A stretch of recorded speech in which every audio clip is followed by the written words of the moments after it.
Mercy Demon.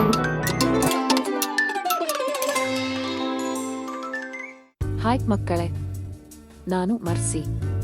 ನಮ್ಮ ಮನರಂಜನೆಯ ತರಗತಿಗೆ ಸುಸ್ವಾಗತ. ಒಂದು ಅದ್ಭುತ ಪಾಠವನ್ನು ಹೊಂದಿರುವ ರೋಮಾಂಚಕ ಕಥೆಯಿಂದ ಪ್ರಾರಂಭಿಸೋಣ. ನೀಲಿ ನರಿ. ಒಂದಾನೊಂದು ಕಾಲದಲ್ಲಿ ದಟ್ಟವಾದ ಕಾಡಲ್ಲಿ ಜುನೋ ಎಂಬ ಹಸಿದ ನರಿ ವಾಸಿಸುತ್ತಿತ್ತು. ಒಂದು ದಿನ ನರಿಯು ಆಹಾರವನ್ನು ಹುಡುಕುತ್ತಾ ಹತ್ತಿರದ ಹಳ್ಳಿಯಲ್ಲಿ ಅಲೆದಾಡಿತು.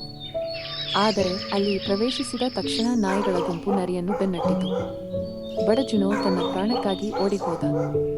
ತಪ್ಪಿಸಿಕೊಳ್ಳಲು ತನ್ನ ಹತಾಶ ಪ್ರಯತ್ನದಲ್ಲಿ ಜುನೋ ನೀಲಿ ಬಣ್ಣದಿಂದ ತುಂಬಿದ ದೊಡ್ಡ ಬ್ಯಾರೆಲ್ಗೆ ಹಾರಿತು. ಅವನು ಹೊರಹೊಮ್ಮಿದಾಗ ಸಂಪೂರ್ಣವಾಗಿ ನೀಲಿ ಬಣ್ಣದಲ್ಲಿದ್ದ ನಾಯಿಗಳು ನರಿಯನ್ನು ಗುರುತಿಸಲು ಸಾಧ್ಯವಾಗಲಿಲ್ಲ ಮತ್ತು ಭಯದಿಂದ ಓಡಿಹೋದವು.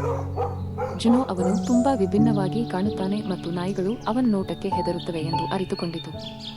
ಜುನೋ ಒಂದು ಬುದ್ಧಿವಂತ ಯೋಜನೆಯನ್ನು ಯೋಚಿಸಿದ. ಅವನು ಕಾಡಿಗೆ ಹಿಂದಿರುಗಿ ಪ್ರಾಣಿಗಳನ್ನು ಆಳಲು ದೇವರುಗಳಿಂದ ಕಳುಹಿಸಲ್ಪಟ್ಟಿದ್ದಾನೆ ಎಂದು ಘೋಷಿಸಿದ. ಅವನ ಅಸಾಮಾನ್ಯ ಬಣ್ಣವನ್ನು ನೋಡಿದ ಪ್ರಾಣಿಗಳು ಅವನನ್ನು ನಂಬಿ ಅವನನ್ನು ತಮ್ಮ ರಾಜನನ್ನಾಗಿ ಮಾಡಿಕೊಂಡವು. ಹೊಸ ರಾಜನಾಗಿ ಜುನೋ ಅಧಿಕಾರದ ಐಷಾರಾಮಿಗಳನ್ನು ಆನಂದಿಸಿದನು.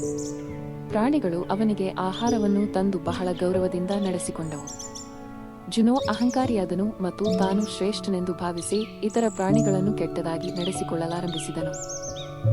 ಒಂದು ರಾತ್ರಿ ಜುನೋ ದೂರದಲ್ಲಿ ನರಿಗಳ ಗುಂಪೊಂದು ಕೂಗುವುದನ್ನು ಕೇಳಿಸಿತು.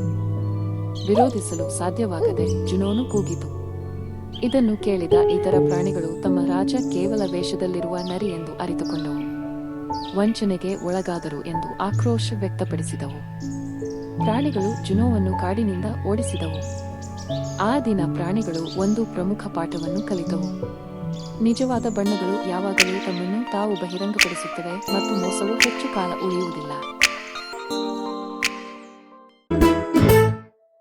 ಮಕ್ಕಳೇ, ಇದು ನೀಲಿ ನರಿ ಕತೆ. ಇಂದಿನ ಕಥೆಯಿಂದ ನೀವು ಏನು ಕಲಿತಿದ್ದೀರಿ?